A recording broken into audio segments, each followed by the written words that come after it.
I've been sitting in this bar for about 3 hours now and I still don't know what I'm going to do. I was hoping that a couple of strong drinks would bring me wisdom, but all they did was give me a headache, and when I closed my eyes, I still saw the scene that made me run away from home. She's cheating on me. I ran out of the house, got into the car, and drove like crazy for 2 days, stopping and sleeping in the car when I was tired, eating crap from the stores at the gas stations where I stopped for gas, and driving on until I was completely exhausted and slowed down when got to this place, wherever it is. It was early in the morning, but I needed somewhere to crash, so I just drove around town until I saw this bar with flashing neon lights proclaiming it to be a traveler's oasis. I decided that if I could get seriously drunk, the pain would go away, but I've always been a lousy drinker. I always have been. I think it's my grandmother's fault. She used a rod when she caught me drinking beer with others. But damn, that was almost 20 years ago. I was contemplating the most serious question I could afford, whether to order another shot with a drink or find a quiet room where I could finish everything, when an older man sat down on a stool next to me and quietly asked if he could buy me a drink. Well, the first thing I did was give him an eagle-eyed look to make sure he didn't think I was one of those fancy guys. He noticed my gaze and simply smiled, told me not to worry. Bill Austin. As is typical for me, I had my first beer a little after 10 a.m. I have maintained this routine 3 times a week for the past year, ever since Mary, my wife, died. I don't know why I came here. I never get drunk. As a matter of fact, I have never been drunk in my life. I just love it here, and I get to watch the most interesting people this way. Now I don't have to answer for them, so I can just watch and imagine their problems and lives without thinking about how to help them. For example, now there is only one person in the bar who sits at the counter and drinks straight whiskey and beer, which is a sure sign of a person with a big problem. I've been watching him since he arrived. He really looked lost and in some kind of pain, probably because of a woman, most likely. This is the most common problem for men of his age. But for some reason, this particular person touched something in me, and I felt a faint pique of interest. This in itself was unusual, since I had stopped worrying about almost anything since Mary left. On a random impulse, I moved to the stool next to him and offered to buy him a drink. I wanted to hear his voice and maybe make him talk. I must have been staring at him because he noticed my gaze and misunderstood it. He seemed to think I liked men. Damn it, it was really funny. I decided it was better to explain myself. Calm down, kid. I was sitting there in that booth and noticed that you seem to have a big problem. I have a lot of free time now that I'm retired and a widower. Just wanted to buy you a drink and offer a friendly ear. Ben Chase. I looked at him and relaxed. He seemed to be what he said he was. At least I was willing to accept the free drink and trust that he was old enough that I could put him down if he tried. And anyway, I really wanted to talk. I don't mind a drink and a friendly ear. Are you sure you want to hear my sad story? I don't have anything better to do and I hate drinking alone. Let's go to my booth where it's quieter. I hate yelling. Well, since we were the only 2 people in the bar at the time, I didn't plan on shouting much since it was so quiet you could hear the clock ticking behind the bar. But damn it, I would satisfy the old man. We went back to his booth, and I sat down across from him with a double shot and a beer. I placed both in front of me and looked at the old man. My name is Ben Chase. I'm from Chester, Pennsylvania, a couple of days away. And by the way, where the hell am I? He just laughed and told me, "Well, Ben, you found yourself in a wonderful place called Dayton, Indiana. Looks like you were just heading west on I-70, and that brought you here. Nice to meet you, Ben. My name is Bill Austin, and I live just a block away from here. Lived here all my life. My wife Alice died about a year ago, leaving me with a broken heart and many wonderful memories. But enough about me. What's your story?" Honestly, I wanted to talk, and Bill seemed more than willing to listen to my story if that's what I wanted. Well, I wanted to. I needed to tell someone. First, Bill, I need to give you some background on why I'm here. If I had just told you that I found out my wife was cheating on me, it wouldn't be such a big deal, and you'd think I'm what a weakling who ran away like I did. But there's more to it than just that. I'll just start, and you just intervene if I say something you don't understand, okay? Sounds good to me. Just tell it in your own way and in your own words. I'll try to let you talk without interrupting. So I took a double shot and quickly chugged it, then took a sip of beer and began my story. I grew up in a loving family with my father and mother. We lived in Weirton, West Virginia, and my dad, Howard Chase, worked in the steel mill there. He worked in the rolling mill and was a shift foreman. He made good money for his time and was always reliable and did his job for his salary. He learned self-discipline in the county system, growing up as an orphan. He didn't know how he got there, and no one had information about his biological parents. But since he got there late, almost. For 7 years, he was never adopted. He stayed in the system until he was 18, and then he was released with $20 and a cardboard suitcase containing everything he owned. He found work in the steel mills nearby and worked as many shifts as he could. Once he had worked there for 90 days, he joined the union and became a full-time employee of the plant. He made good money for that time, bought a car, and found an apartment that he could rent. He continued to work and apply for all jobs that were above the level he had at that time. Shift work didn't bother him, so he often got good jobs because no one else with more seniority wanted to work night shifts. Everything seemed to be fine. My dad met my mom, Pauline, at work, and they dated for 2 years before he finally proposed to her. They got married, and Dad used some of his savings to buy them a small 2-bedroom house away from the smoke of the factory and a little outside the city. Mom loved the place and always seemed happy with what they had. I remember her telling me when I was growing up that this was a home to be proud of, but I'm getting ahead of myself. Mom and Dad waited a couple of years to have me. I was born 3 years after their wedding, and my mother was able to quit her job when she was about 6 months before giving birth. She spent time clearing out the second bedroom and preparing it for my arrival. She was happy, and so was Dad. At least that's what my grandmother later told me. I just remember the ceiling of that room when I was old enough to see things. It was sky blue with little white clouds painted on it.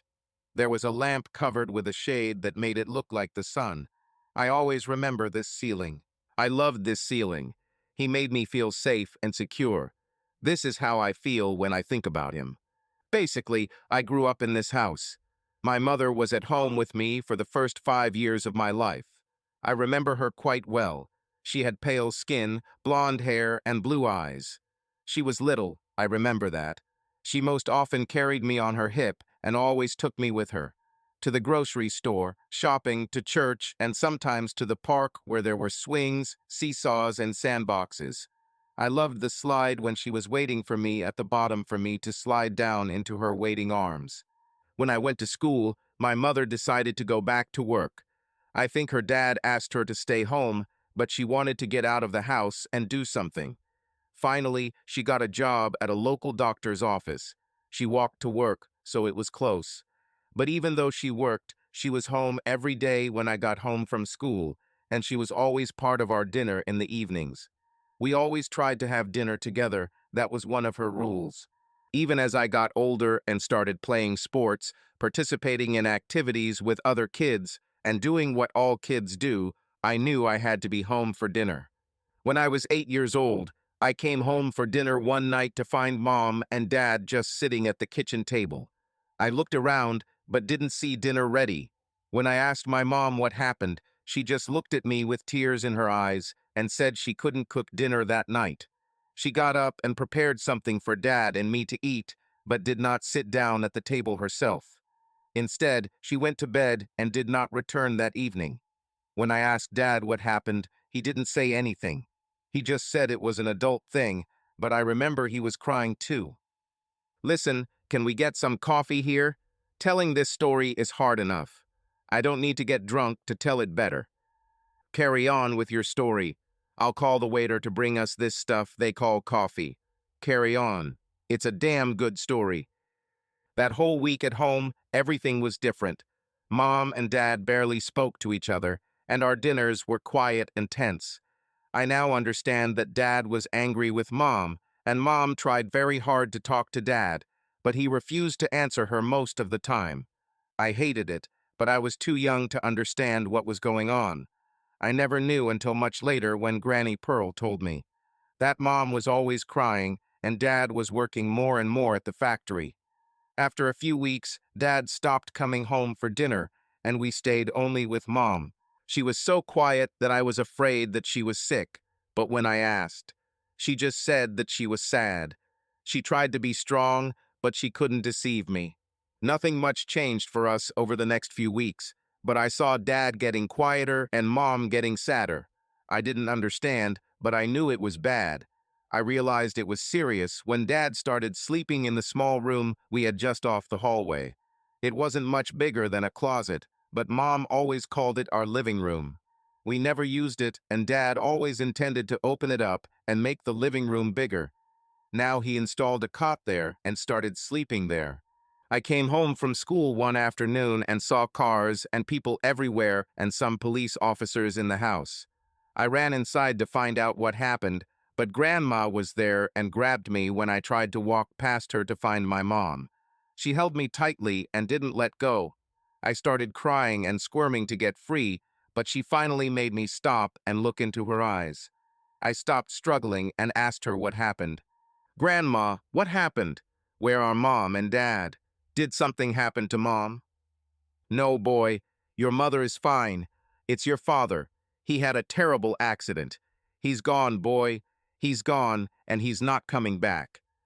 "No, no, it's not true. My dad wouldn't have left without me. It's not true." Grandma held me tightly on her chest and rocked me back and forth until I calmed down. Finally, she let me go and took me to my mother. She sat in the living room with her arms wrapped around her knees and her head down so that I could only see the top of her head. She was very calm and just rocked back and forth, back and forth. I ran up to her and tried to hug her, but she barely noticed me. I called her, but she did not answer. The police walked around the house and looked everywhere, but Mom didn't say anything to stop them. I was getting scared, but my grandmother came and picked me up and took me to the kitchen, making me sit down. I wanted to get up and run to the living room where Dad was sleeping, but the police blocked the corridor, and in any case, my grandmother would not let me go. It looked like the cops had been there for hours, and my mom was sitting in the living room talking to them. I couldn't hear them, but I didn't care. I wanted them to leave our house and for Mom to tell me about Dad. What happened and why did he leave? What accident happened to him? What happened?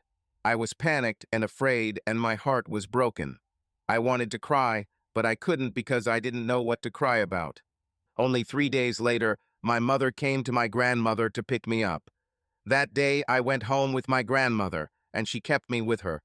I didn't even go to school for 3 days, and I knew something serious had happened. I have never stayed home since school. But when Mom came into the house, she seemed better and even smiled at me when I ran up to her. She held me in her arms and pressed her cheek against my hair and just held me. I hugged her just as tightly. She took me to my grandmother and told her that it was time for me to come home. Grandma simply nodded in agreement, and we returned to our house. The first thing I noticed was that Dad wasn't there. His jacket wasn't hanging on the hook, and his lunchbox was missing. His work boots weren't in the hallway where he kept them, and there wasn't a change of clothes on the hook for when he got home. I went into the living room and looked at his cot and things, but there was nothing.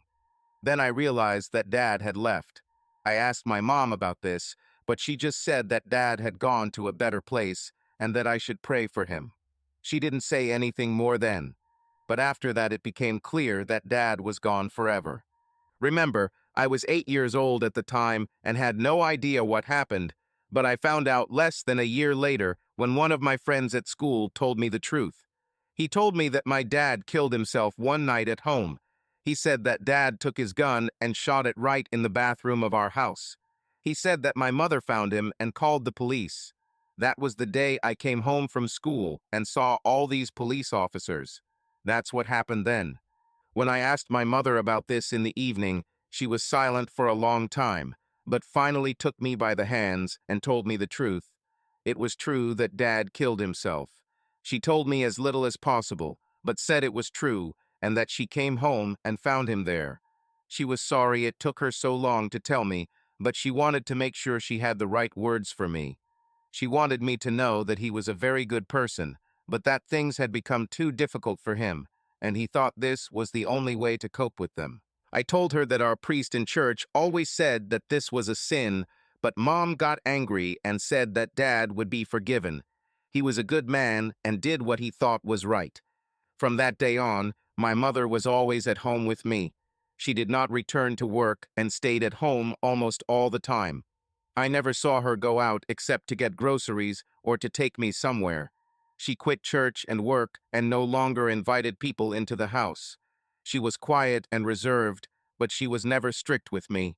She made sure I did my schoolwork and was always prepared for tests and exams. But I noticed that she was becoming sadder every day.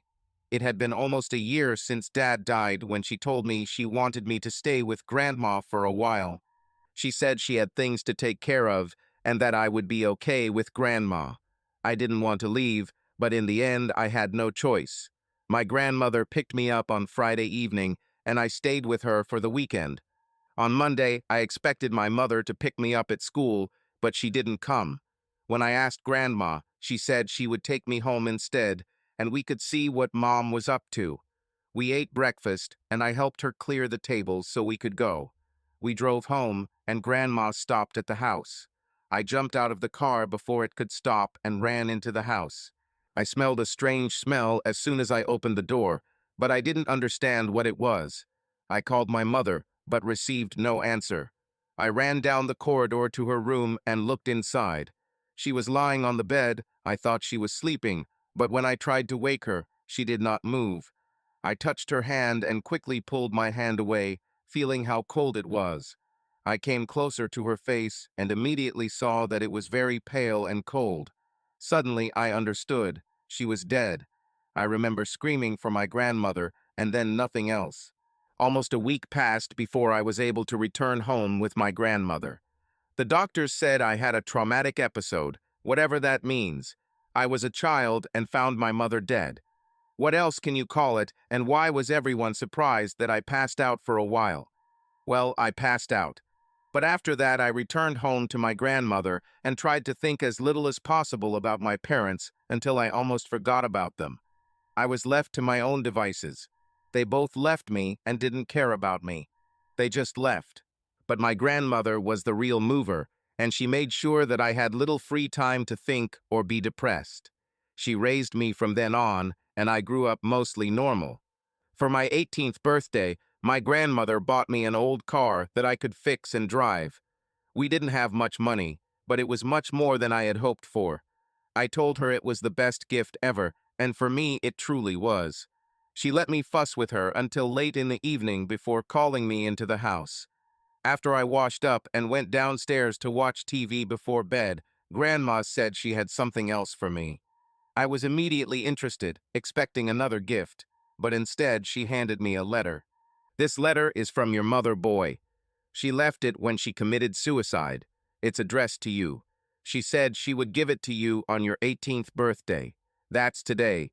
I wasn't sure whether to give it to you or not, but it was her wish, so I'm giving it to you. I remember thinking, I don't want this stupid letter. I have my new car and my grandmother gave it to me. Mom didn't give it to me. Mom wasn't even here, so why should I care? This made me a little angry. You kept it all these years? Why did you wait? She died because she didn't care enough about me to stay and try to raise me. She left it to you, so why do you care about what she wanted? Respect your dead mother, boy. She was my daughter, and I knew her better. You don't know anything. She and your father did what they did for their own reasons. It's not your place or mine to judge them. God will do it. Now, do you want this letter or not? It's up to you. Of course I took it. It was from her, and I wanted to know what she wanted to tell me. She couldn't tell me then, so she probably thought it would get easier with time. I did not know. Anyway, I took it and put it in my room in my sock drawer. I didn't open it right away. It took me almost a week to work up the courage. Grandma never asked me about it, and I never mentioned it again. Well, anyway, I finally opened it and read it. But instead of telling you what it was, I'll let you read it for yourself. With these words, I took out my folded letter and laid it out on the table. I was careful not to tear it as it was quite frayed and wrinkled, but it could be read. I looked at it for a minute before handing it to Mr. Austin to read for himself. That's what was written there. My dear Ben, if your grandmother did as I asked, when you read this, you are already an adult. I know that you think that I left you alone and that I didn't care about you. I swear to you, this is not true, and I can only hope that you will understand after reading what I have to tell you. You were too young to understand then. I loved your father with all my heart, but I did something that hurt him deeply. You know, I worked in a doctor's office where I met a lot of people. There was a nice gentleman who was very sick, and the doctor told him that he didn't have long to live. We became friends with him when he visited the doctor and talked about our lives and families while he waited. I told him about my wonderful family, about you and your father, but he had no one. His wife died, he had no children, and he was alone. I felt sorry for him. One day he invited me to dinner, and I agreed, thinking that as a friend it would be okay. We went to lunch, but things got complicated, and I ended up going to his house and sleeping with him. It was a terrible thing to do, but at that moment all I could think about was making his last days more pleasant. He was in such pain. Your father and I loved each other, and I thought that what I did would not affect our life with him. This man was grateful, but wanted to continue to see me.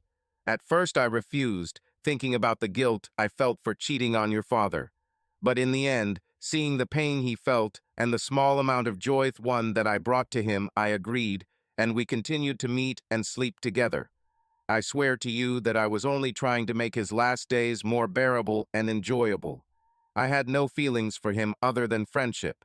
I never saw it as cheating on your father, but I felt so bad about what I did that I eventually told him the truth. This was the day our lives changed forever. I begged Howard to forgive me and tried to explain why I did it, but he didn't listen. We argued, and he became increasingly distant and pushed me away. I knew that trust was very important to your father, but I never saw what I did as a matter of trust. That's why I finally told him. I couldn't live with secrets from him. However, your father saw it differently. I was devastated, but I never understood the depth of his pain. I hurt him badly, but I didn't understand it at the time. I was too preoccupied with my own guilt and fear of losing him and my beautiful family. I was only worried about myself. I failed him in many ways.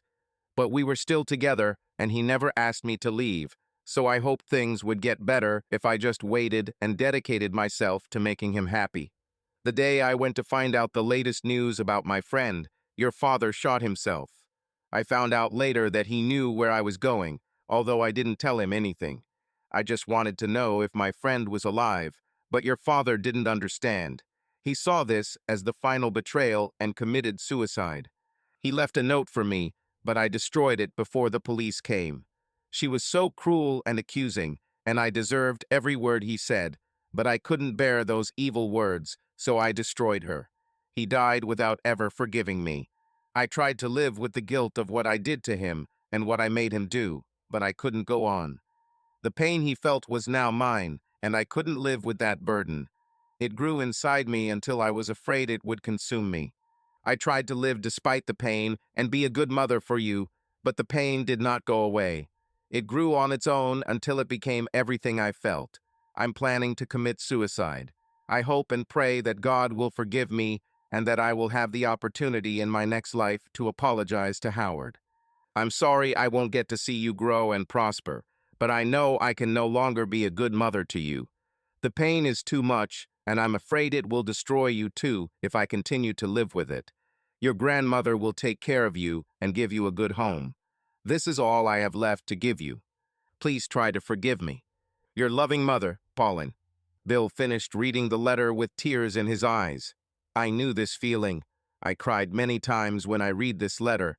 To this day, I don't know if I forgave her, but I didn't hate her anymore. In fact, I didn't hate any of them. They abandoned me because of their pain, forgetting about the pain that will remain with me. But they were my parents, and I loved them despite their shortcomings. Well, after I read the letter, I finally understood what happened to my parents. It was tragic, but now it made sense. Mom was right at the time. I wouldn't have understood.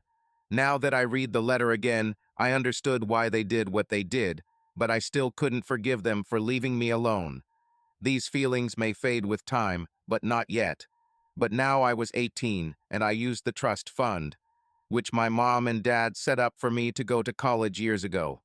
I finally graduated with a chemical engineering degree and went to work for a big oil company where I saw a lot of the world. It was a great experience, but I wanted to settle in the States and build my life in this big world. You know, Bill, I want to tell you the rest of the story, but right now I feel terrible and I need to lie down and sleep. I'm really exhausted and haven't eaten or slept in 2 days, and I just need to collapse. I'll go to the car and try to sleep for a few hours, and then, if you're still here, I'll continue. Sure, but I think you need to come home with me and sleep in the bed, not in the car. I have a spare bedroom, and no one has used it in years. My kids rarely come over since my wife died. So I'm alone. Let's go eat something and then sleep. With these words, Bill helped me up, and we left the bar and walked along a quiet street to his house. I don't remember much about the journey, except that it didn't take long, and before I knew it, I was sitting in his kitchen with a cup of coffee and a ham and cheese sandwich. I ate a sandwich and drank coffee, but I was so exhausted that Bill helped me to a cozy little room with a double bed and a chintz coverlet. It felt like heaven, so I fell onto the bed and fell asleep before I even felt the rebound. I didn't even feel Bill take off my shoes and jacket. I was dead to the world. Bill Austin.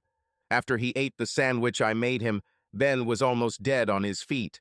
He was unsteady in his chair, so I picked him up. I barely managed to get him into bed before he passed out. He was truly dead to the world. I looked at him sleeping there and realized that this man was really suffering. He told me part of his story, and I realized that I knew what would happen next. And if my suspicions are correct, Ben is in for a tough time. I knew this because I have been a practicing psychologist for the last 30 years. I knew people and had the gift of empathy, which helped me help hundreds of people during this time. I haven't practiced for over 2 years since Mary, my wife, got sick. I couldn't help others when I was suffering greatly myself. But Mary died and I had few interests. Ben interested me. He seemed like a decent man who had suffered greatly and was struggling with the emotions that were tearing him apart. His past was steering him towards serious harm to himself or someone else, but his innate decency seemed to be pushing him in the other direction. He was emotionally torn. I took off his shoes and jacket and took a blanket from the closet. I was about to cover him with a blanket and let him sleep when I made a decision. I reached into his back pocket and pulled out his wallet. I quickly opened it and found one of those emergency contact cards.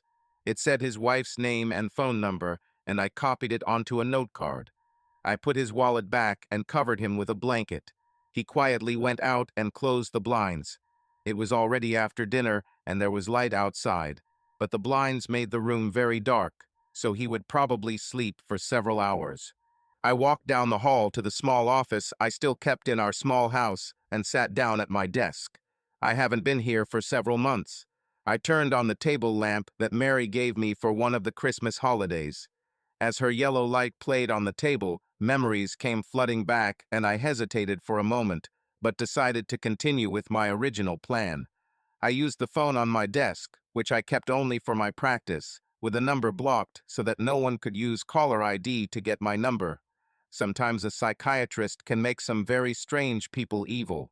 I called his home number, hoping to hear his wife, and only heard the phone ring once when she answered. Ben, is that you? Ben, talk to me, please. Is this Mrs. Chase? Mrs. Annabeth Chase? Are you Ben Chase's wife? Yes, this is Beth Chase. Who are you, and did something happen to Ben? Is he hurt? Please tell me he's okay. My name is Bill, and Ben is fine. He's sleeping with me now. It's been hard for him, and he needs to sleep and calm down. He's emotionally exhausted. No, I need to talk to him. I need to talk to him right now. Please hand him over so I can talk to him. I'm afraid I won't do that. He shouldn't be talking to you in this mood right now. He's a very angry and upset person, and I believe you're the reason for that anger. It wouldn't be nice if you talked to him right now. Oh God, what did he tell you? What did he say? Oh, I need to talk to him and explain to him what he saw. Please, whoever you are, let me talk to him. What do you know about his parents? What did he tell you? This is very important, Mrs. Chase, so I need you to answer honestly. I was very concerned about her answer. If she knew about his past and how his parents died and why they did it, then she was guilty of stupidity at best and extreme cruelty at worst. I needed to understand her role in this first before going any further. I don't know what you're talking about. Ben's parents died when he was very young, and he was raised by his grandmother. What does that have to do with anything? Did he tell you how they died? No, he just said they died by accident, and he didn't like talking about it. That's why I never insisted. Now can I talk to him? Mrs. Chase, I am a professional psychiatrist, and I am going to talk to your husband a little more and then decide what to do with you. For now, you have no choice but to trust me, and I would really like you to think carefully about what you did to him and what you are going to tell him. He is in a very dangerous mood now, and it is better that he not be near you. It is also important that he be closely monitored, especially now. I don't understand anything. I insist that you let me talk to him right now. Goodbye, Mrs. Chase. Remember what I said. With that, I hung up before she could say more. She seemed unaware of his past, and therefore her only crime was cheating out of ignorance, at least for me. In Ben's eyes, she was like his mother, and she did to him what his mother did to his father. Ben was in the same cycle that his father was in, and it was a very dangerous time for him. I went back to the kitchen, made myself some dinner, and began to formulate a plan to work with Mr. Ben Chase. Although I was no longer practicing, I could not allow a person who was obviously suffering to leave. Not when I had the knowledge and desire to help him. Mary would understand. Annabeth Chase. This phone call was the last straw. I hung up the phone and fell to my knees in the kitchen, sobbing. I felt my world collapse. I waited 2 days to hear from Ben, and now he wouldn't talk to me, or at least a man named Bill wouldn't let me talk to him. I made a big mistake by allowing George Jenkins to seduce me at home with his smooth talk and seductive behavior. It was just one time, after many weeks of persecution, but it was the only time Ben returned home early. He saw me and George together and ran out of the house before I could say his name. This happened 2 days ago, and now Ben has disappeared, and I don't know where he is. The person I spoke to was very strict with me and told me that I was the reason Ben ran away. Even though I knew it was probably true, he had no right to stop me from talking to him and trying to explain myself. Did he warn me that it might be dangerous for me to be around Ben? No, Ben would never hurt me. He loved me, I was sure of it, and he would forgive me if I could just talk to him. I got up from the floor and sat down at the kitchen table. I wiped my face of tears and forced myself to calm down. Crying didn't solve anything. I tried to remember what went wrong.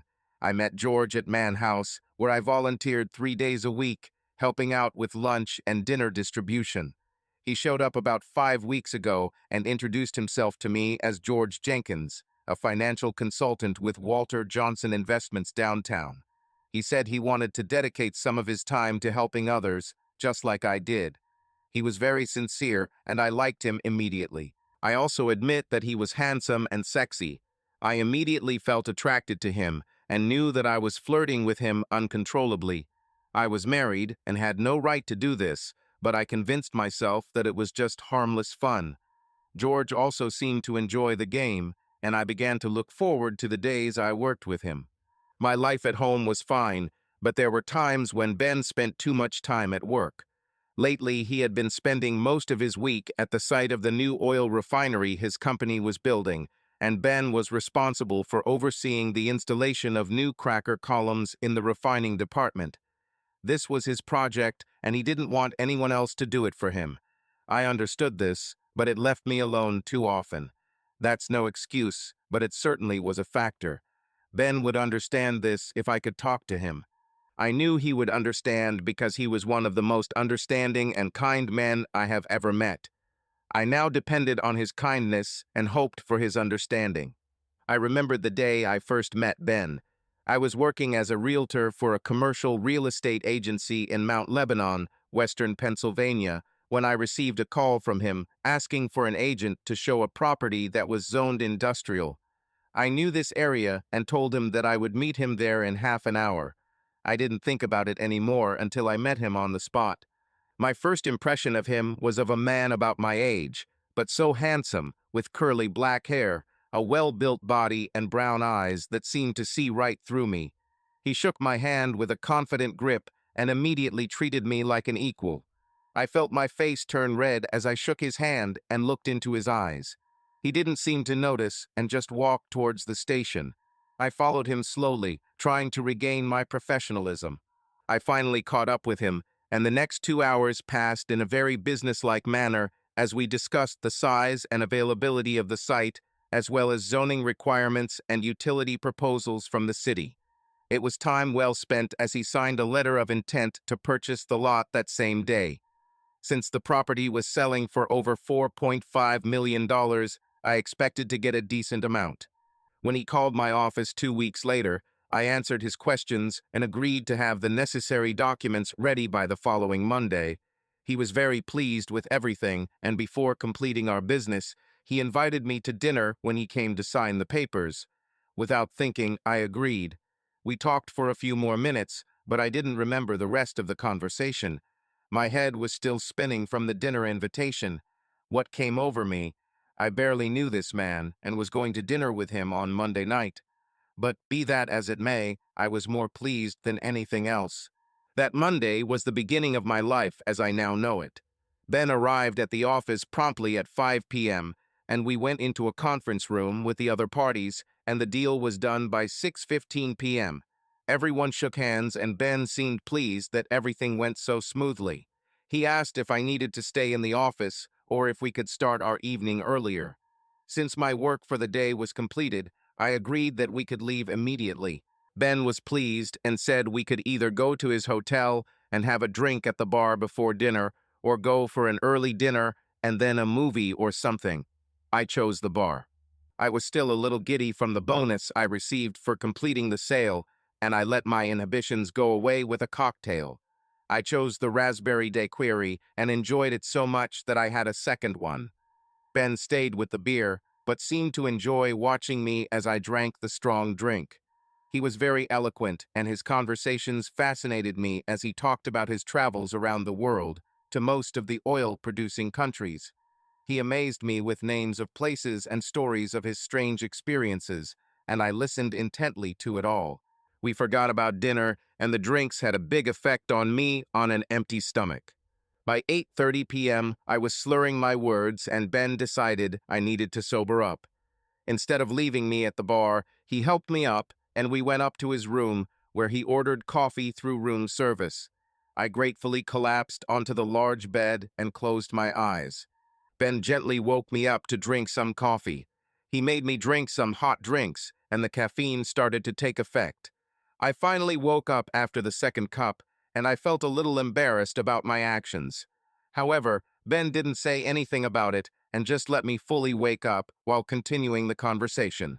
Now that I was completely sober and able to stand on my own, I offered to leave and let him have the rest of the evening. Ben stood up and walked over to me, putting his arm around my waist. "I'm really excited to spend the rest of the evening here with you. If you still want dinner, I can order it through room service.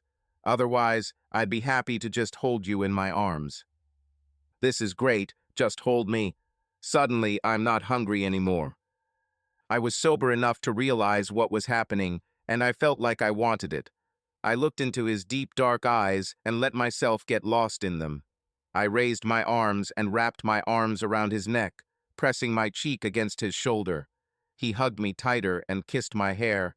I closed my eyes, just enjoying the feel of his strong body and the smell of his musky aroma.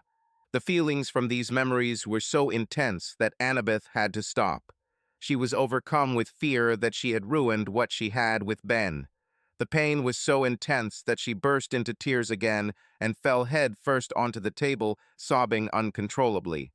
Ben Chase. I only woke up once, when it was dark outside, and it took me a while to realize where I was. Since the house was quiet and dark, I assumed that my master was sleeping, and it was already late. I lay there for a few minutes, trying to feel something other than pain, but that was all I could feel. I closed my eyes again and tried to imagine a warm beach against the blue ocean in a tropical resort, but all I saw was my wife with another man. I closed my eyes tightly and bit my lip so that the physical pain would drown out the mental suffering. It worked, and I allowed the physical pain to overcome the mental pain. I went back to sleep, trying to keep them separate. The next time I woke up, it was already morning, and the sun was shining through the cracks in the blinds. I thought I smelled coffee and swung my legs off the bed onto the soft carpet. I sat up, trying to wake up, and finally stood up to find the bathroom and relieve hours of bladder tension. I walked out of the room and saw the bathroom on the left down the short hallway. I made it to the door and found a neat bathroom with the typical guest soaps and towels. Anyway, all I had to do was pee and wash my face, so that's what I did. I noticed the shower and some large bath towels and thought, why not? I took a hot shower with a cold rinse and felt like a new person. I dried myself off with one of the big fluffy towels and got dressed in my dirty clothes. Well, at least the body was clean. I found Bill in the kitchen, and he greeted me with a cup of hot black coffee. I gratefully accepted the cup and took a sip of the strong drink, feeling my strength return. I raised my head and looked at him to see him looking at me. I hope I didn't say anything bad last night, but from the look in his eyes, there was nothing but friendliness and interest in him. Now I remember that I started telling him my story. I think it finally hit me during the story, and I don't remember much after that. Well, Bill, what did I do and how bad was it? I don't think I remember much about last night, except that you were there and we started talking. How much did I say before I passed out? You were fine, Ben, and we got along great. You were telling me about your parents, and we were just getting into it when it all finally fell on your shoulders. I just brought you here, gave you something to eat, and helped you get to bed before you fell right here on the floor. You look like you've benefited from your rest. How are you feeling this morning? 1,000% better than yesterday, that's for sure. I'm grateful for what you did for me, and I'm sorry for putting my problems on you. You shouldn't have done that for someone you didn't even care about. You know. Well, that's kind of what I used to do. I'm a psychiatrist, or at least I was.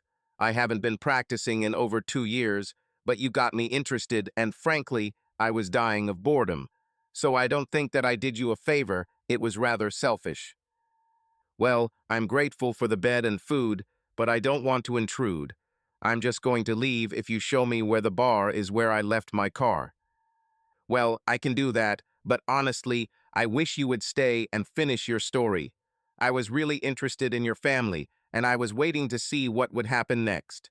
I'll make us breakfast, we'll eat, and then we'll go to my office, and you'll finish telling your story. Please think about this while I cook the bacon and eggs. As he spoke, much of the previous night came back to me, and I remembered telling him about my parents and letting him read my mother's letter. I also remember feeling a little better after the story. Maybe I can stay and talk. Something good might come out of this, and I had no other place to go. When I thought about it, I realized that I had no desire to talk to Beth or even call her. The pain was still too much. Bill, as promised, cooked us a huge breakfast of bacon, eggs, hash browns, and hot buttery toast. It all went off without a hitch, and I enjoyed every bit of it. Bill also ate his share and seemed to enjoy the company. I remember he said his wife died about a year ago, so he must have been pretty lonely. He had no children or close relatives. We finished, I helped clear the table and dry the dishes while he washed, and we grabbed coffee and went to the room he called his office. It was dark, warm, and cozy, and I felt comfortable sitting in the soft leather chair while Bill took the swivel chair at the table. He looked right at home, and I could imagine him practicing his craft from that office. "Well, can you remind me where I stayed last night before I passed out? I just don't remember much after I gave you Mom's letter."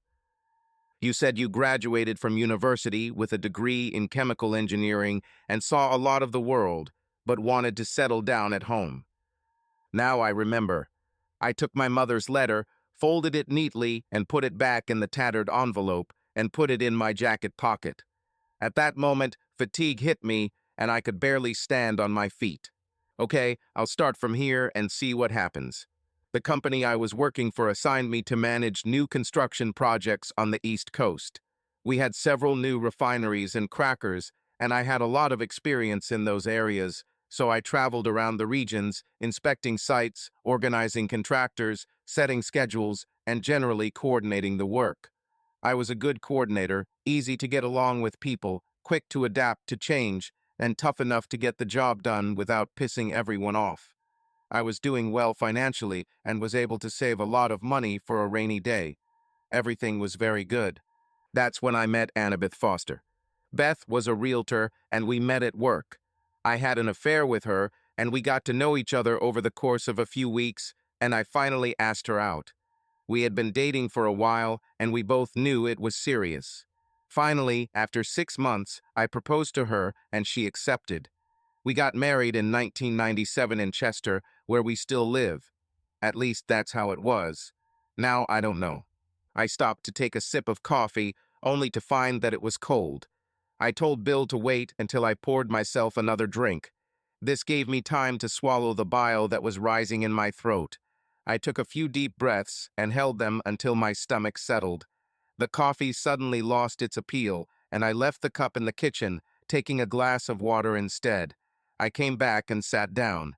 Bill looked at me, and I think he understood what had happened, but he didn't say anything. My job forces me to often leave home for several days. I usually don't travel far, but sometimes I prefer to stay in a motel rather than make the long drive home. Since I have to leave again the next day, this is easier. Beth hates it, but it's easier for me. I've been doing this since we got married 8 years ago, and she knew it from the beginning. But lately she has been complaining about it more and more. So I'm trying to cut down on travel, but it doesn't seem to be enough. I had to stop for a moment as my anger flared during these thoughts. I still wanted to tell my story to Bill, but I had to suppress my anger or it would turn into complaining. Anyway, Beth and I discussed having kids, but neither of us really wanted them.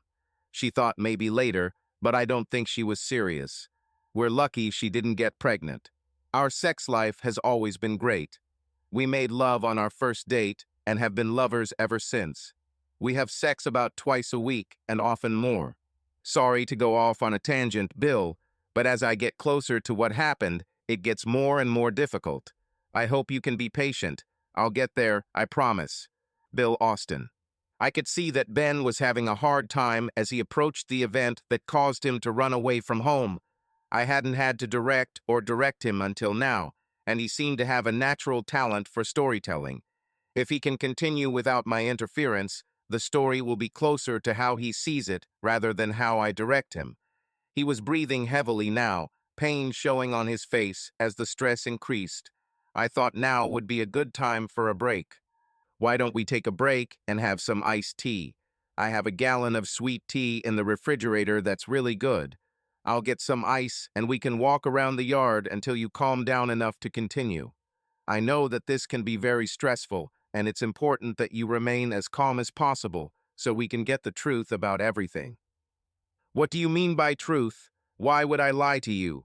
I don't even know you enough to talk to you, but for some reason I want to. Weird, but true. Anyway, I won't lie. Not intentionally, but the mind plays tricks on us when we're in pain.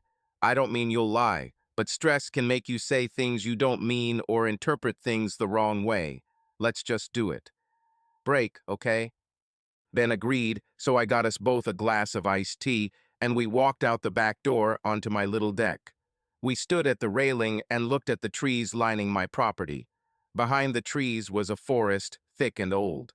I explored some of the paths leading into the forest, but they led nowhere. It was nice to just stand and watch the wind move the leaves, creating silvery flashes as they turned over. We stood there for about 10 minutes, and I saw Ben begin to relax. It was nice to see the calm return to his face. I answered a few of his questions about me when he started asking. It was no secret, so I answered honestly. He seemed interested, and we talked a little about me. We stayed there for a while until it got cool. It was warm for September, but not for my age. I led Ben back into the warm kitchen, and we sat at the kitchen table, which was more informal than my office. This way, Ben could remain more relaxed. I'll wait for Ben to start his story again in a more relaxed state. Annabeth Chase. Remembering the past didn't help me. Why do I think about what I had and not about how I destroyed everything? I know I made a huge mistake, but I don't know why. How did it get to this point in my life? I loved Ben with all my heart, and he was the only man I had ever loved. I loved him from the first date and never changed this feeling. Even when we argued and quarreled, I never felt differently. I could get angry and yell at him, but I always knew he would be there if I wanted or needed him. He felt the same about me, I was sure. But now I really didn't know how he felt. All I could see was his face when he walked into the bedroom and saw me and George together. Even now, 3 days later, I saw his face. I saw him in my dreams when I closed my eyes or looked in the mirror. There was pain, disappointment, and anger in his eyes as he looked at George Jenkins. I thought again about how this happened. George and I flirted uncontrollably while on duty together at Manor House. He always found a way to be close to me on the serving line and tried to touch me in different situations. When passing me a spoon or a ladle, our hands touched longer than necessary. I understood what he was doing, but I didn't object and didn't even try to stop. I enjoyed the flirtation and the hidden promise, although I never intended to fulfill it. It was just a game, a harmless game with a nice man who was interesting and interested in me. I was flattered by this thought, but I never intended to go beyond innocent fun. The last time we worked together was just a week ago on Wednesday. I handed out mashed potatoes and George handed out vegetables. We passed out food and laughed, with a lot of touching and pushing. It was always crowded behind the counter, but not this much. But I enjoyed it as always and made an effort to flirt too. Everything was fun until the rush of people stopped and George and I went for a break. Because George smoked, I often accompanied him outside so he could smoke. I didn't feel bad because Ben also smoked sometimes. I leaned against the wall, enjoying the warm September sun on my face, and closed my eyes. George took out cigarettes and a lighter, and I waited for the metal click of the lid, not thinking about anything in particular. At that moment, when I was about to say something, I felt that he was kissing me. The shock was strong, but I opened up to him. I knew it was wrong, but it felt so good. I wanted this to continue, but I knew it couldn't, at least not here. I pulled away, pushed away from his body and kissed, and reached out my hand to stop him. Then the feeling of guilt began. What the hell am I doing? This is not my husband. It was another man, and I allowed my body to betray me, causing feelings and desires that were wrong. Wrong. I tried to say something to George, but the words couldn't get through my clenched throat. It was hard for me to breathe, and finally I just turned around and ran back to the pantry, where I grabbed my coat and bag, muttered something to the first person I saw, and left. I found my car and almost instinctively drove home. At home, I ran to the bathroom, tearing off my clothes, and barely reached the shower, where I turned on the hot water and let it run, cleansing my deceptive body of these desires and sensations that humiliated me. I finally calmed down enough to start cooking dinner for Ben, and I tried my best to put the whole episode out of my head. I was ashamed of what I had done, but at the same time I was excited, and then I realized that I could no longer work at Man House with George. Today I lost control of myself, and there is no guarantee that it will not happen again under the same circumstances. I had no control or thought while this was happening, and things could have gotten a lot worse. No, I have to quit. I'll call tomorrow and let them know. I felt a lot better with this decision, and when Ben came home, I was in a good mood. We ate a nice dinner, watched TV, and went to bed, where I made Ben very, very happy. It was wonderful, and Ben was pleased. Only once did I feel a shiver of fear when he asked me what had come over me. I just laughed and said I watched Oprah. I quit as planned, and after a few weeks, everything seemed calm.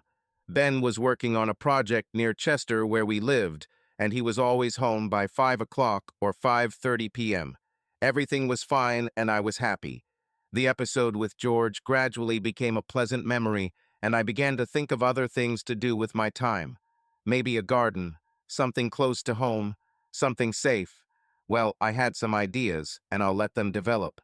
A week passed when Ben told me that he needed to go to a town called Ambridge on the western side of the state. I was a little upset when I reminded him that we were planning to meet Roger and Stacy for dinner. They were two of our best friends, and we often had dinner together. When he looked at me like I was a little slow and told me to call them and cancel, I got angry. I couldn't understand how he could be so indifferent. It was too similar to how it had been before, and it was too difficult for me to bear without comment. I remember starting to argue with him, and I think I was going overboard when I screamed, calling him an insensitive bastard. I think those are the exact words I used. I know I started crying, and finally I just ran to our bedroom and lay down on the bed, sobbing inconsolably. While I lay there, Ben went to work, so we parted. I stayed there until my anger subsided and then went to my new project, an outdoor goldfish pond. Ben helped me set it up, and we planted a nice border around it with a bench to sit and watch. It was a lovely little place, and Ben and I both loved it already. But now it has lost some of its charm. I was still angry and wanted Ben to understand that he needed to start putting me first rather than his job. Maybe I was selfish, but that's how it was. I was going to discuss this with him when he returned from this trip. Ben Chase. Bill was right. Walking and fresh air had a great beneficial effect on my state of mind and body. I didn't realize how tense I was until the warm sun relaxed my clenched muscles and the constant tightness in my neck began to release. As we walked and talked about all sorts of trifles, I began to think a little about my master. Here I am, a stranger from a bar, walking and talking and generally sharing my most intimate thoughts with a man I know nothing about other than the little he's told me. The fact that I believed him without any second thoughts was strange in itself. Maybe now is the time to ask him some questions. Tell me a little about yourself, Bill. You say you've been married a long time. Yes, my wife Mary and I were married for just over 42 years. We met in college and got married after graduation, back in '61. She taught school here in Dayton until I opened my practice after finishing my internship at a hospital in Fort Wayne. We were very happy here, and neither of us ever wanted to see other parts of the world. Oh yes, we went on holiday to Mexico and Canada and Bermuda once, but other than that, it was our world. How did she die? Was it an illness, or do you mind me asking? Mary died of cancer about a year ago. She died at home, in bed, next to me. She died in her sleep. I remember waking up and immediately realizing that she was gone. When you sleep with someone for so many years, you know right away. Bill was lost in his memories, and we just walked together for another 10 minutes until Bill stopped and turned around. I think it's time to go back. It's getting a little chilly. It was very warm for September, but I followed him back. It was time to continue. Where have I been? Oh yes, I remember. I told you about our sex life and our life together. Well, like I said, Beth and I enjoyed sex with each other, and we were kind of adventurous. We tried a little bit of everything at least once, and eventually found something we liked. We stuck with it, adding a little variety for fun. But overall, our love life was great.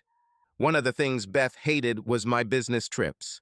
I didn't travel often, but from time to time I had to go overnight, and sometimes I stayed for a few days because it was easier for me than traveling back and forth frequently.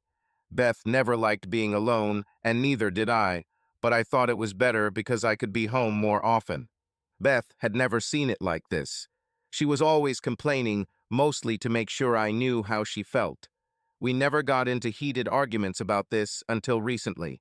I forgot that we had dinner plans with our friends that evening. I knew I had to go because I received a call this morning about a major problem that would cause a huge delay in the project if not resolved. This would mean that I would have to spend a lot more time on site, so the only way to solve the problem is to go there and talk to a local contractor to see if anything can be done to change his decision.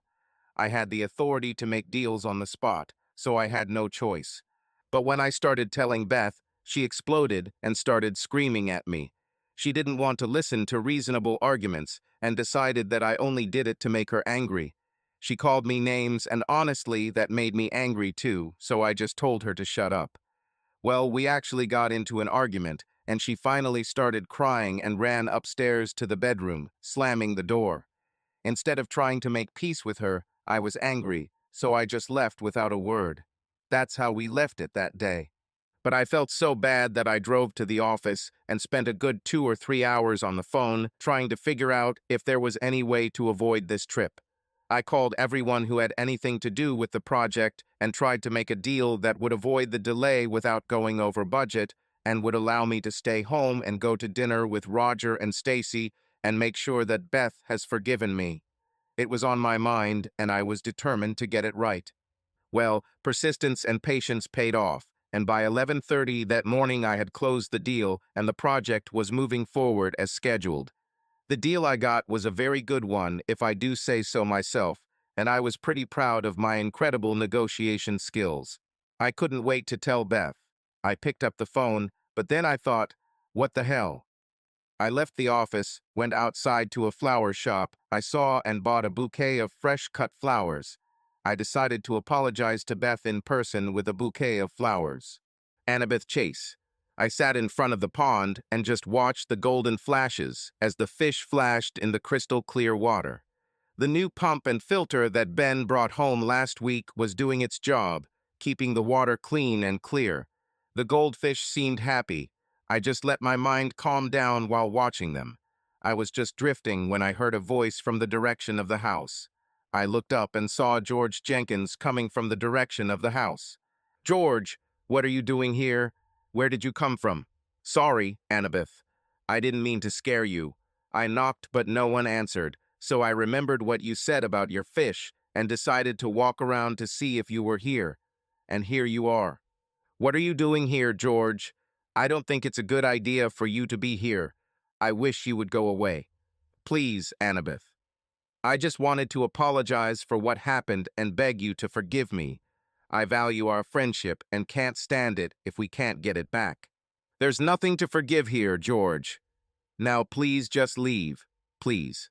Instead of leaving as I asked, George walked over to the bench and sat down next to me.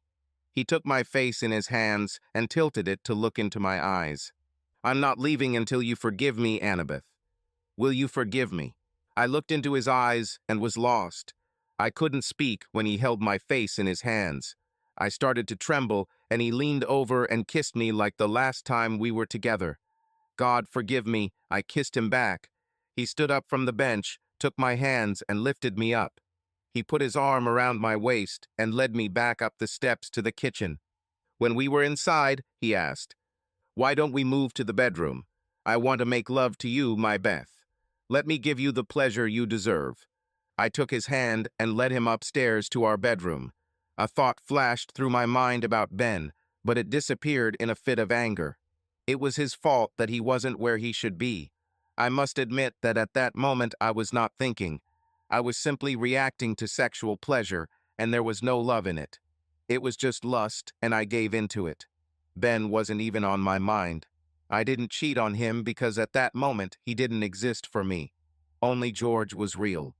When I heard some noise, I looked towards the door and saw Ben Chase. I drove home with flowers and an apology, which I continued to rehearse along the way. I needed to make sure Beth heard me loud and clear. I didn't want anything to come between us and our marriage. If work became too burdensome, I would find something else. I just needed her to know that, and to know that I loved her enough to do everything in my power to make her happy. I'll do this for her.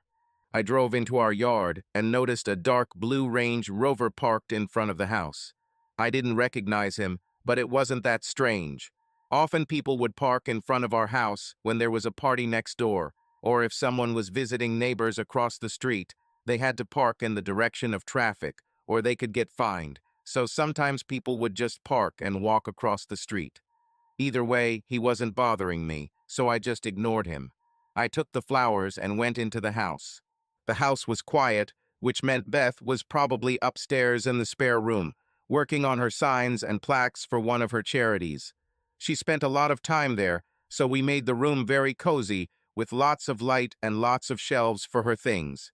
I quietly walked up the stairs to surprise her.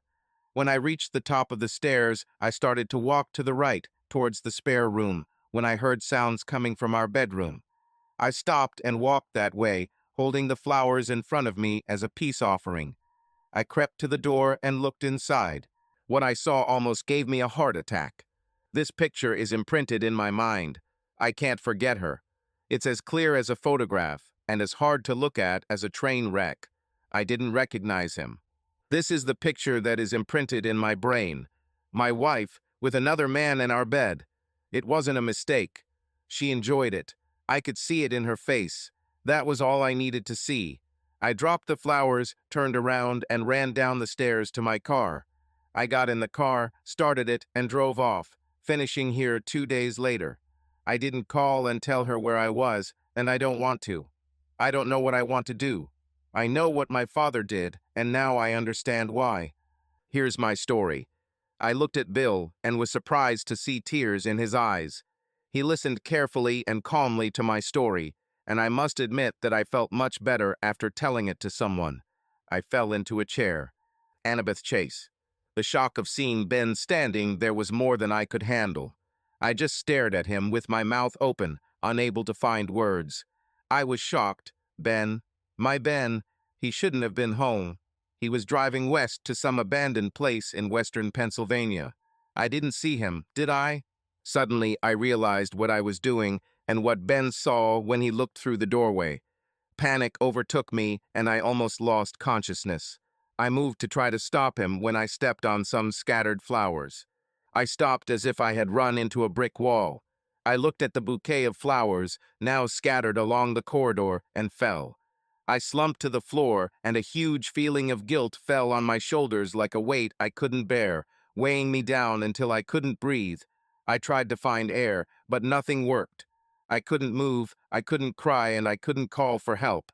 I just sat there, leaning against the wall, my bare legs surrounded by the flowers Ben had brought me.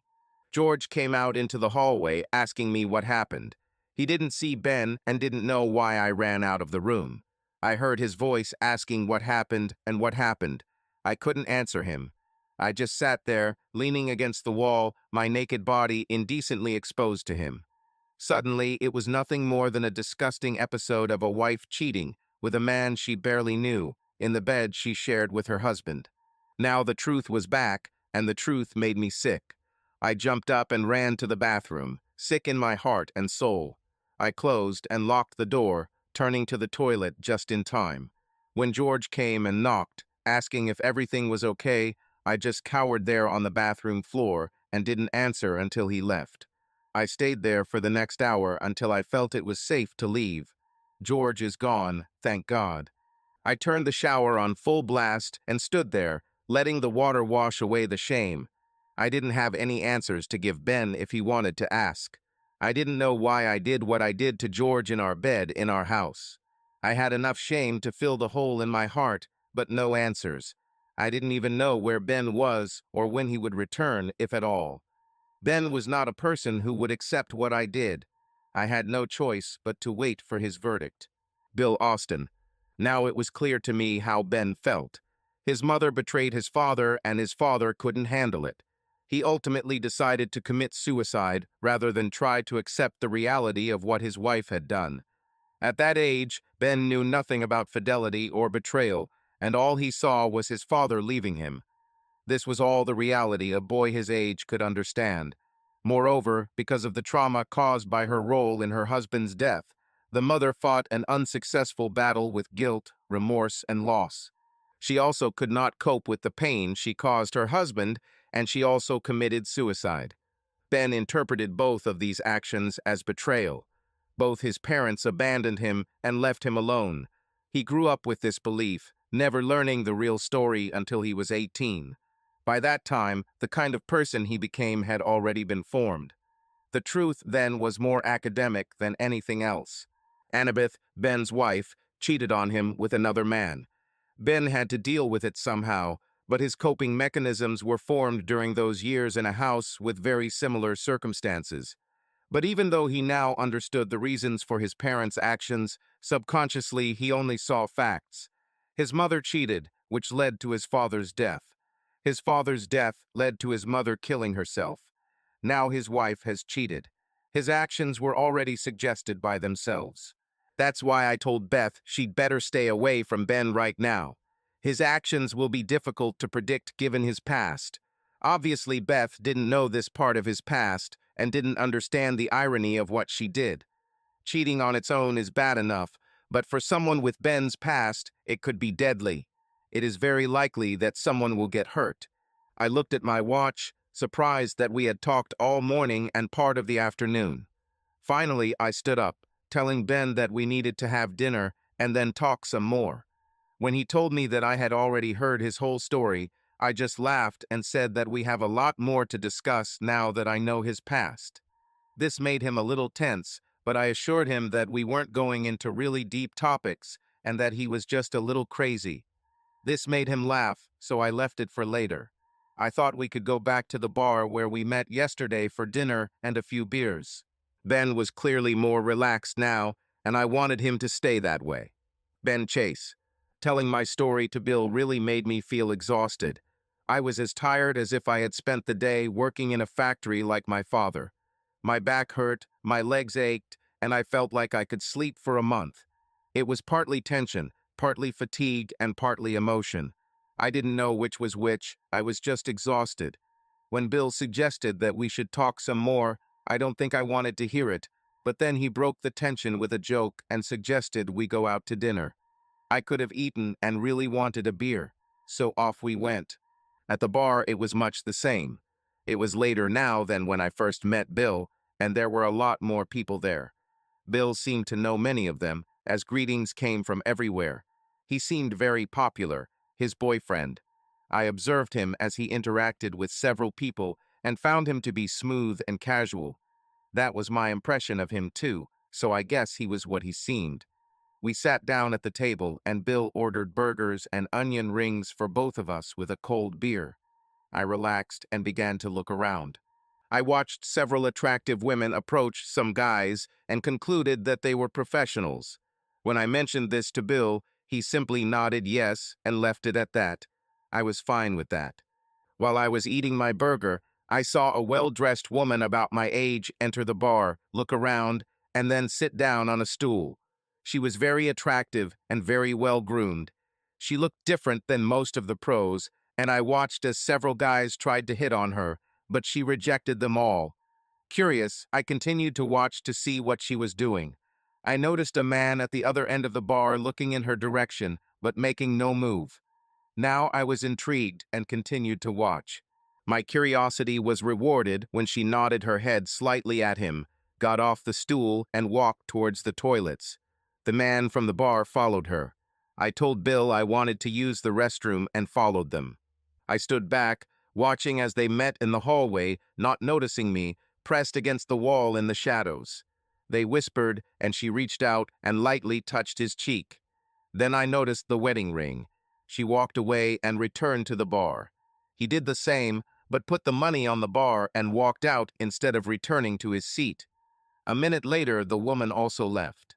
I realized that I had just witnessed a secret meeting, and the woman was probably married and wanted to meet her lover. They came here separately and then left together.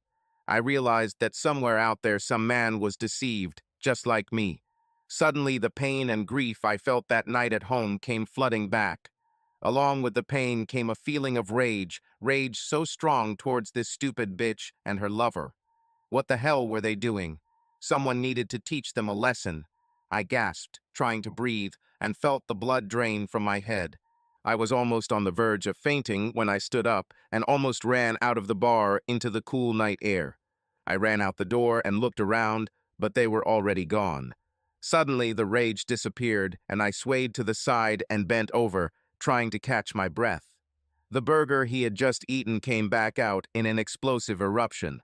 I vomited with everything I had and continued to vomit until I began to have cramps.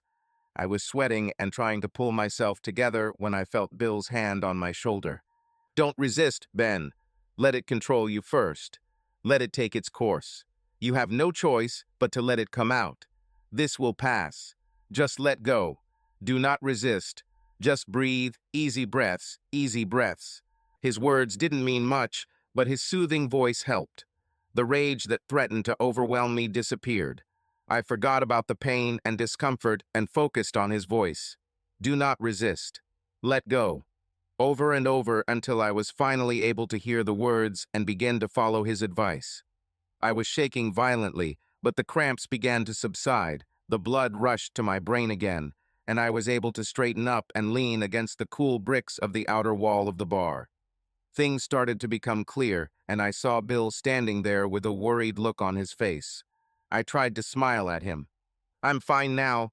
It goes away, and I feel much better. I'm sorry I scared you. Can you tell me what happened? Do you know what triggered this? It's important to tell me what happened. You can do it." I nodded and took a few deep breaths, feeling the tension bands release and my breathing become normal again. I was watching a woman at a bar. She was my age, quite beautiful and well-dressed. She wasn't a professional because she turned down several guys who tried to pick her up. I noticed a man at the other end of the bar and saw how they were looking at each other. I followed them as they walked towards the toilets and saw them kiss and exchange words. He then left the bar, and she followed him a few minutes later. I realized that they had met and that she was cheating on her husband. That's all I remember up to this point. Bill shook his head, apparently understanding.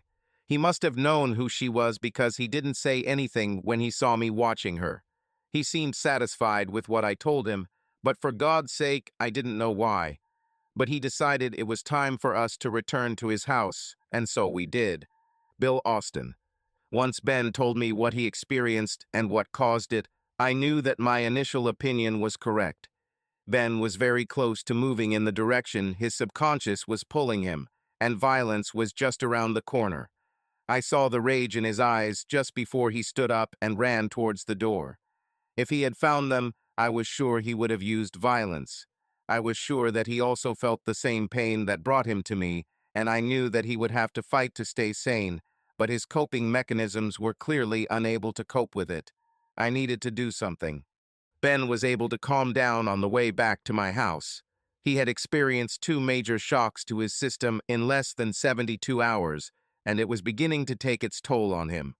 I knew that without my help, he was becoming more and more inclined to take some drastic measures. I feared that, given his past, self-harm was high on his list, even if he didn't see it himself. I saw it growing. Something had to be done. Annabeth Chase. I was still waiting for a response from the person who called yesterday. He said that Ben was with him and that it would be unwise to talk to him right now. I didn't agree, but since I didn't know who he was or where he and Ben were, I had no choice. I didn't know what else to do except wait. I called Man House and said I couldn't help anymore. George called me 3 or 4 times, and each time I asked him not to call again. The last time I finally told him that Ben saw us then, and George was shocked. He wanted to know what Ben said, and I told him that Ben had left and hadn't called me since. George was very upset about this, but then asked if I would like to meet again. I told him that my marriage is the only thing on my mind right now, and that's all I care about. He promised to stay in touch, but I just hung up without answering. I spent the last day wondering what the man meant when he asked me about Ben's parents. What does it matter? I didn't remember Ben saying anything other than that they died in the accident. I didn't know what kind of accident it was, and Ben never said anything. Maybe this is important. I thought about it and decided to take a chance and call Pearl, Ben's grandmother. I could ask her if she has more information. Having made up my mind, I found her number and called her from my mobile phone. I wanted to keep the line open in case that person called again. I found Pearl at home and talked to her for a few minutes. It was difficult as we didn't have much in common, and she and I never became close. Ben was her only concern, and she didn't have much left for others, including me. But she was polite, and I finally asked her about Ben's parents. Her answer was strange. First, she asked me where Ben was. When I said that he was on a business trip, she asked several questions, making it clear that she did not believe me. She then asked me what he was telling me, and I said he said they died in an accident. She remained silent at this, but finally asked me to come to her house to talk. I quickly agreed, now intrigued by her attitude. When I arrived about an hour later, she was already waiting for me. She asked me to sit in the small family room of her house and brought me a plate of cookies and a teapot. We sat down, and she poured tea like a little old lady from high society. I knew she came from a poor family, so I assumed she had learned some manners to rise above her early surroundings. She seemed pleased with this, so I accepted her offer of tea. Well, what made you suddenly become interested in our Ben's family? Did something happen that made you curious? No, not at all. Someone asked me this the other day, and I realized that I know very little. Ben never seemed comfortable talking about this, so I thought I'd ask you. I think he won't mind. I'm sure he'll be against it, but it doesn't matter. What happened is important, and the reason for your question may be very important. Did you do something to make Ben leave home? How the hell did she know? Was it a lucky guess? I decided to continue and see what happens. Nothing happened. Ben's on a business trip, like I said. I just wanted to know what really happened. I don't believe you, girl. I don't know you well at all, but I can tell when someone is lying. What did you do to make him run? Crap. I needed to say something, so I decided to tell the truth. Maybe she'll be shocked enough to tell me what really happened. So I told her, and she listened grimly when I got to the part about Ben seeing us together. That's when I realized that there really were problems. Pearl just stared at me when I finished, and then shook her head. Okay, here's what happened, and you better listen carefully because you've opened a big can of worms. Listen, Ben's parents both committed suicide. His father first when he was 8 years old, and his mother a year later. That's why I raised him from the age of 9. He never knew what happened until he was 18. By that time, what kind of person he became was already formed, and it didn't matter. I don't understand. How does this relate to what I saw and what Ben saw? Pauline, Ben's mother, my daughter, cheated on his father, Howard. Pauline told Howard about it, and it broke his heart. He tried to deal with it, but he couldn't. He waited for about 2 months and then shot himself. Paulina found him in this form when she returned from work. I think he left her a note, but she told me the note was really bad and she tore it up instead of keeping it. But it was already too late. Pauline tried to hold on and raise Ben, but she couldn't get over what she did to Howard. She wrote Ben a letter explaining everything and then killed herself. She lay dead in her bed, in full view for her son, who found her. My God, this is madness. How could they do this to a little boy and leave him alone? What was wrong with them? I was amazed at the cruelty of what they did, until suddenly I realized what it meant. Ben saw me do the same thing as his mother. I cheated on him, just like his mother cheated on his father. I looked at Pearl, now realizing that she was wanted to tell me. Oh my God, what have I done? More than you know, girl. Ben grew up believing that his parents deliberately abandoned him. He was angry with them and never forgave them. When he read the letter, he could understand what they did, but it was too late and he did not accept it. They left him. That's all he knew, and it started with his mother cheating on him. Now do you see? I saw and understood. Now I knew what that man meant when he asked me those questions and told me to stay away from Ben for now. He knew. Ben must have told him. He must have thought I was unfaithful, knowing his history. He must have thought I was cruel and stupid. But is that really true? Ben Chase. Bill wanted to talk this evening, but I didn't want to. I felt a little strange, maybe because everything was finally starting to get to me. I wasn't mad at Beth anymore. She wasn't worth my anger. She's just a cheater, and there are too many of them. Just an ordinary woman of easy virtue, like my mother. And like my mother, Beth destroyed our marriage. Well, I'll deal with her, but not like my father. He took the easy way out. I won't. Beth will pay. Bill Austin. Ben was too calm and quiet for my liking. I wanted to talk, but he seemed too withdrawn and didn't want to be drawn into the conversation. This bothered me a lot, but I couldn't force him to. Maybe tomorrow morning he will be in a better mood. I'll wait and see. When Ben said goodnight to me, I relaxed a little. A good night's sleep will do him good, and we can delve into some things tomorrow. Ben Chase. I got up early while it was still dark. Bill was asleep when I collected my things and carried them to the car. I decided last night to end this farce. I needed to get back to Chester to straighten things out and make Beth pay. It was the right decision. When I made this decision, I felt calm and my stomach relaxed. I was quiet because I didn't want to explain to Bill what I was going to do. I left him a note giving him my address in Chester so he could send me an invoice for everything I owed him. I decided it was only fair since he had done so much for me. I left a little before 6 o'clock that morning and was relieved to head home. I pulled onto the highway, put the cruise control on, and tried to make my plans. Everything had to be done at once. She shouldn't be given too much time to complicate matters. I wanted everything to be done. I smiled, anticipating the pain she would feel when I dealt the killing blow. Maybe she'll start to feel some of the things I feel. I doubted this since she apparently had no feelings for me. If she had, she would never have done this. Well, she can't do it anymore. I will take care of it. I drove non-stop, reaching home in just under 2 days. I used my cell phone to call work and say that I was taking 2 weeks of emergency leave to attend to personal matters. I left all the necessary instructions so that my people could continue the project. Once that was done, I called the few other people I needed to complete the plans. I'll deal with them personally when I get back to town. The last thing I did was book a room at the Holiday Inn Express just off the highway and only 7 miles from my house. I wasn't going to tell Beth I was back in town.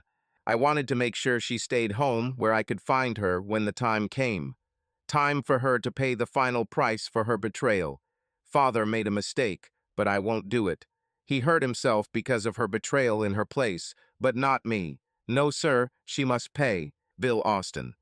When I found the note and saw that Ben was gone, I knew I had to call Mrs. Chase and let her know that she might be in danger.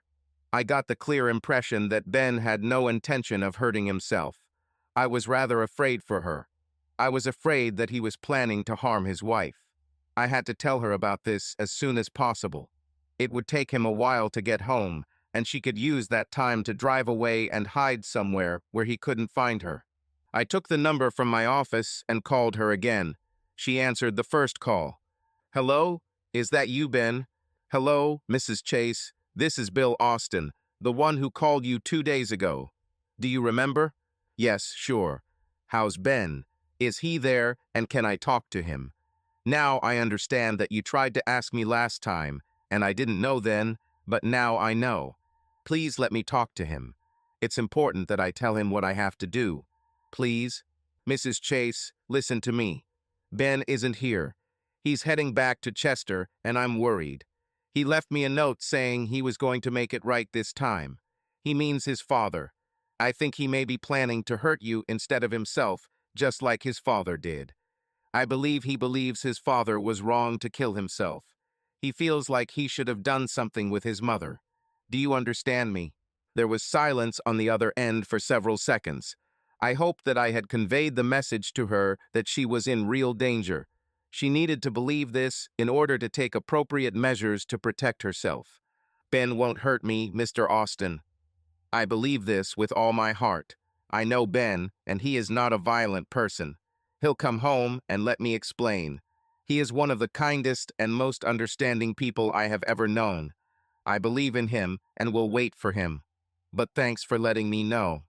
Please, Mrs. Chase, don't be stupid. Ben is in shock right now, and he's unpredictable. I believe you are in danger. Please, be careful. Thank you again, Mr. Austin. I will be fine, and thank you for taking care of Ben during this time. Goodbye. I tried to convince her to change her mind, but she had already hung up. She didn't believe she was in danger, but I did. I couldn't call the police because I had no evidence other than my gut feelings. I'll wait a couple of days and call again. I'll hope for the best until then. Annabeth Chase. To me, no matter what he said, Ben would never hurt me. Just because his parents committed suicide due to cheating, this is not about Ben. He would never do anything like that to me or himself. I believed it. What I did to George wasn't cheating, at least not yet. We've only had one, if you don't count the time at Manhouse. Either way, Ben would forgive me, I was sure of it. Ben was a nonviolent person and had incredible patience with me and my mistakes. It was just a mistake. Pleasant for me, but a mistake that I will not repeat again. I had to make sure I looked my best and that there was enough beer and pizza in the fridge. This is what he likes when he wants to relax. I wanted him to be relaxed and calm when we talked. I knew that he would try to understand what I did and forgive me. I thought about it and decided not to mention that it was partly his fault. It too, just that I was upset. It is better. If he can forgive me, we can get through this. Go ahead and continue. Ben will forgive me, I'm sure of it. Ben is not a cruel person and has incredible patience for my mistakes. It's just a mistake. Pleasant for me, but a mistake that I will not repeat again. I had to make sure I looked my best and that there was enough beer and pizza in the fridge. This is what he likes when he wants to relax and unwind. I wanted him to be relaxed and calm when we talked. I knew that he would try to understand what I did and forgive me. I was sure of it. I thought about it and decided not to mention the part about it being partly his fault. It would be too much. Just to say I was upset. It is better. If he can forgive me, we can get through this and move on. Ben will forgive me, I'm sure of it. Ben is not a cruel person and has incredible patience for my mistakes. It's just a mistake. Pleasant for me, but a mistake that I will not repeat again. Ben Chase. The accounts were closed, the money was transferred to a new account at another bank, and I withdrew $5,000 in cash, which I put in an envelope. This was to be left in the mailbox at the designated post office by J.D. Peterson, the gentleman who would handle this evening for me. Since we had never met in person, I was only too happy to leave the money there and go on my way. He knew what to do, where to be, and he had everything he needed to finish the job. He was okay with it, and so was I. I finished my business and had lunch at a diner out of town. It was a little after 11:30 when I called Mr. Peterson. When he responded, I told him that the money had been left in the designated mailbox and that I was ready to go. He wished me a safe trip and said he would call my new number when everything was done. I told him to be sure he would arrive at the house promptly at 8 o'clock so I would know when that would be. He agreed, told me not to worry, and wished me a safe journey. I asked the waitress to pack my coffee to go and left the diner.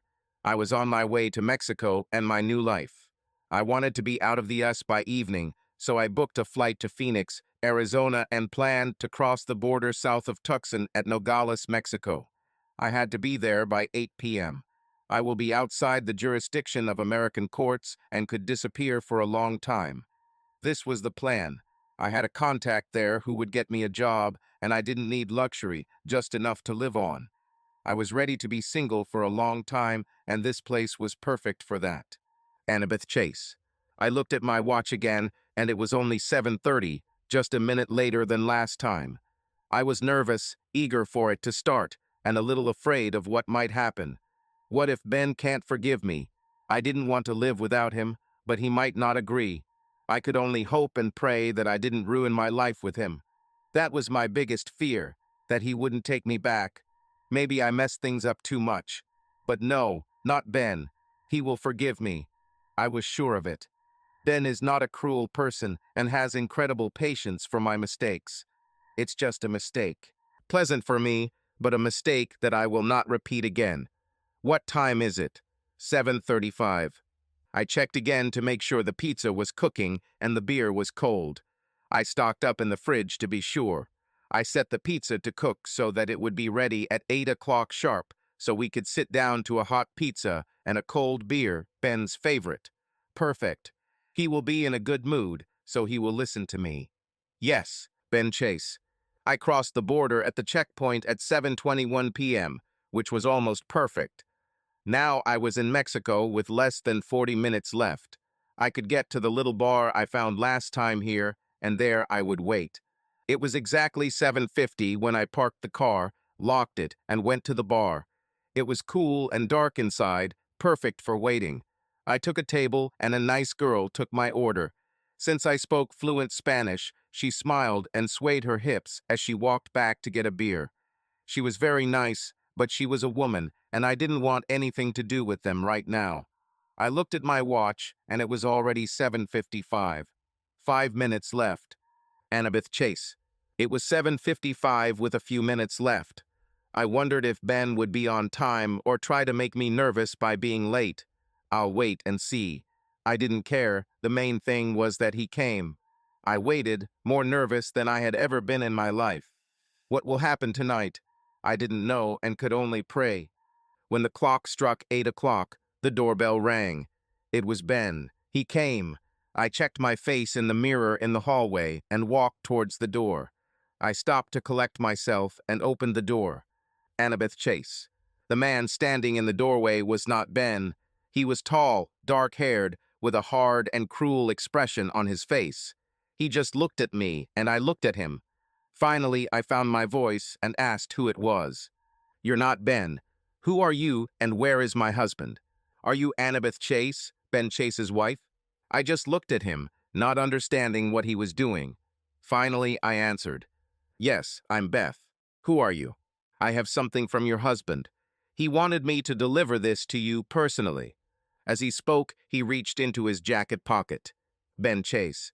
It was exactly 8 o'clock. Peterson should be knocking on the door now. I watched the second hand on my watch and waited exactly 1 minute. Here, it's all over.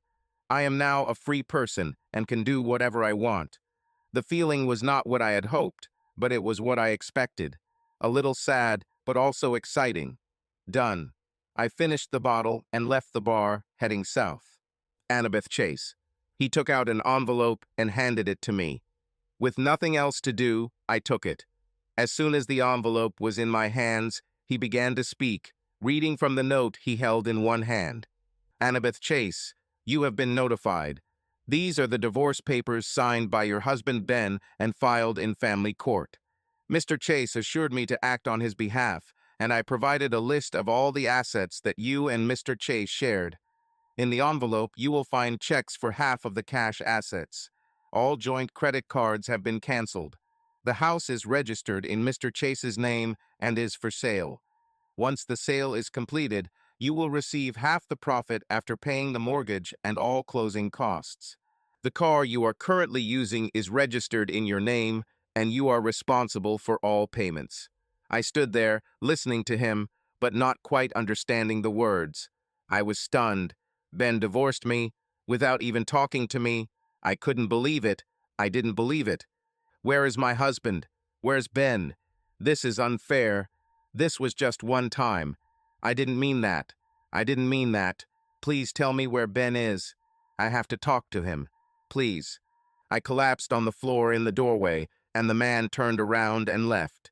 He turned around only once to tell me that I could contact him at the number on his business card in an envelope. I finally stood up and walked back to the house that was no longer my home with Ben. He left, and I was left alone. I received an answer. Ben couldn't and wouldn't forgive me. I understood. He saw his mother in me, and I confirmed his opinion of her. We are all unfaithful, and he leaves me like his father did. But Ben chose to live without me where his father chose to die rather than be with her. Like father, like son, but their choice was their own.